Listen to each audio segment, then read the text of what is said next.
Hello, everyone. Welcome to my show. Autumn is here. I'm your host, Francine Crawford. And today we're talking to a caregiver, Stacey Hayes, who takes care of her grandmother. Please welcome her to the show. Welcome, Stacey. Thank you. Thank you, Francine, for having me. Well, I'm so glad to be able to talk to you. I've seen some of your clips and some of the things that you talk about with your grandma. So I'm so grateful for you to take this time to talk to us and share some stories. But first, tell me a little bit about yourself. Well, how can I say? I'm the oldest of 5 kids. Oh, okay. I work in a bank. I've always been a caregiver since the age of 7. I've Really? always been taking care of people since the age of 7.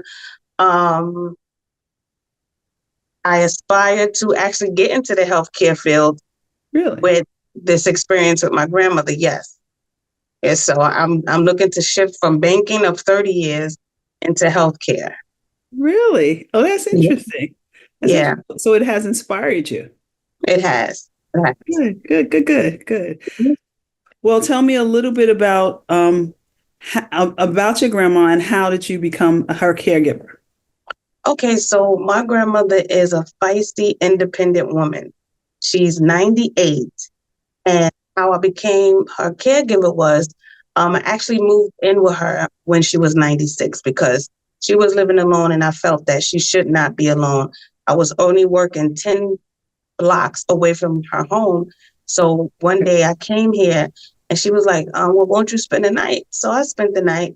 And then a few other nights I started to spend the night and I felt like, okay, maybe I should be there for her.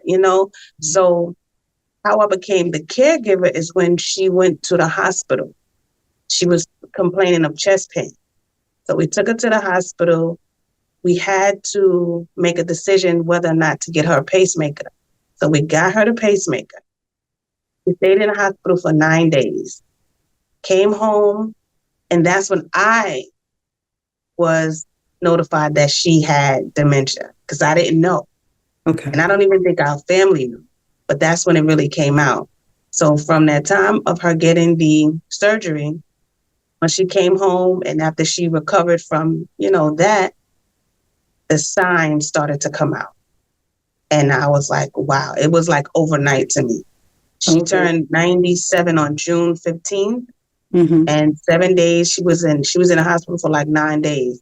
And within that 9 days, I saw a dramatic change. Wow. Wow. Yeah. Yeah. So you didn't notice anything prior to that, or maybe you didn't know what to look for anyway.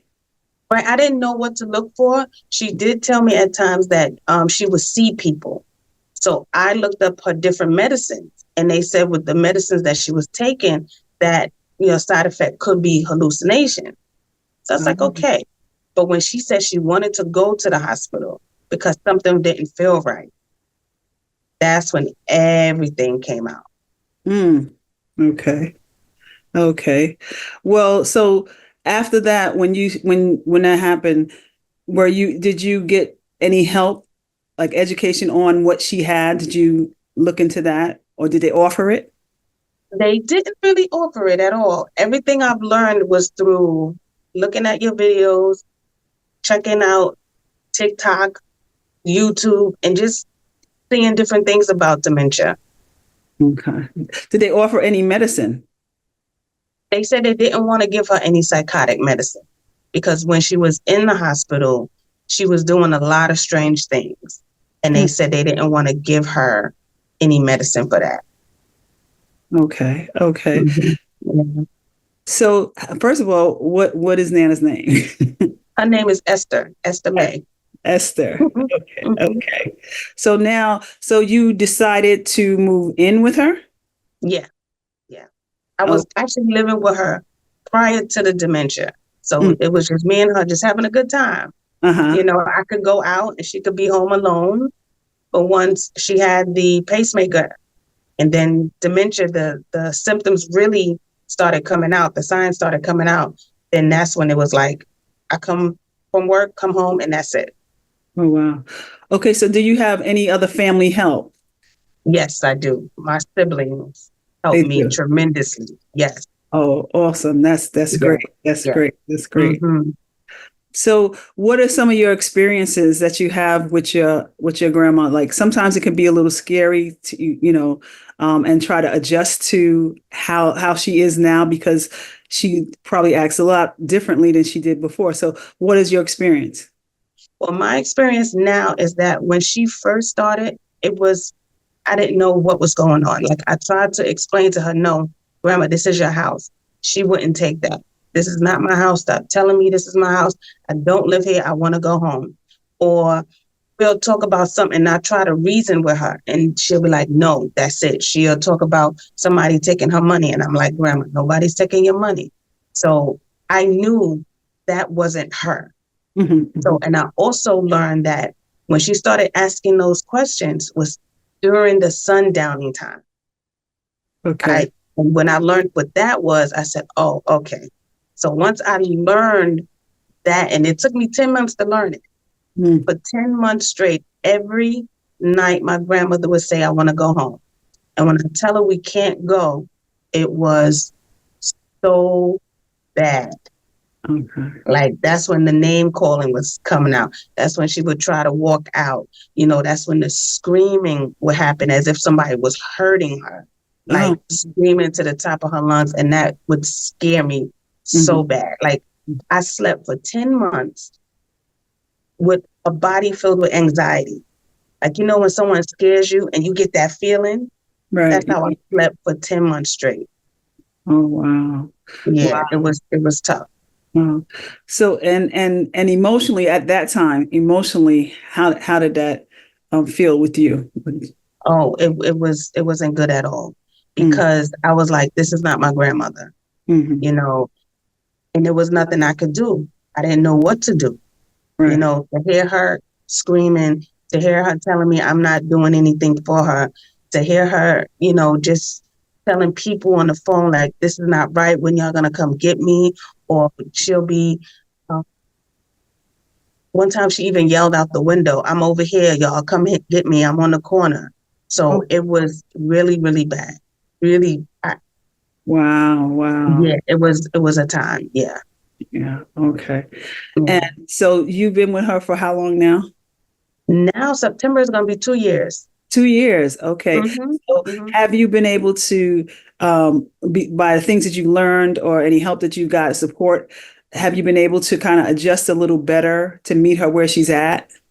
It is like I would say it's like 97% better now. Oh, okay, good. It really turned around because I learned that caffeine is not good for them to have, and a Hmm. lot of sweets is not good. So the day I stopped giving her coffee and switched it with tea, everything changed for me. Wow. Everything.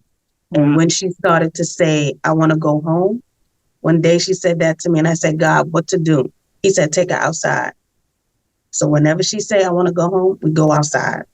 Okay. So from that point, every day I come home and I take her outside and we go walk around for like an hour, hour and a half, depending on what we do, food shopping, go buy her some clothes, come back, have dinner, take her last pill for the night, and she's in the bed by 9:30. Okay. Okay. So Mhm. you've learned how to adjust to who she is right now. Yes, yes, yes. Okay. And are you learning how to enjoy some of the times with her? Oh, we have so much fun now. Oh, good. We have so much fun because now when we cook, she does all the prepping. So she feels like she's making a difference. Because before I would do everything. But now Ah. she cooks. She doesn't cook. She'll cut up everything. She'll tell me how to do the chicken. She'll tell me how to do the macaroni and cheese. She'll tell me how to do the cake. So now she has her purpose back. Uh-huh. Now she's doing the things that she loves to do. So now we joke around. Sometimes she talks about me and I'll be like, Grandma, you're talking about me. She'd be like, well, yeah, I'm in front of your face, so it's okay. So now we are in a good space. And I know that with dementia, it's in the now, Hmm. Yeah. because tomorrow may be different. But now we are having a really, really good time with each other. That's awesome because so Mhm. many times you automatically think about you're caring for them, so you're taking care and you're doing everything, but they are still in there. So there are things Yeah, that they know to do, they want to do, and if you take that away from them, that's going to frustrate them. Yes. So now she participates in her Yeah. care, you know. Yeah. So Yes. that's Hmm. awesome. That's awesome. I know Yeah. that you say something which I love. You say dementia doesn't win today.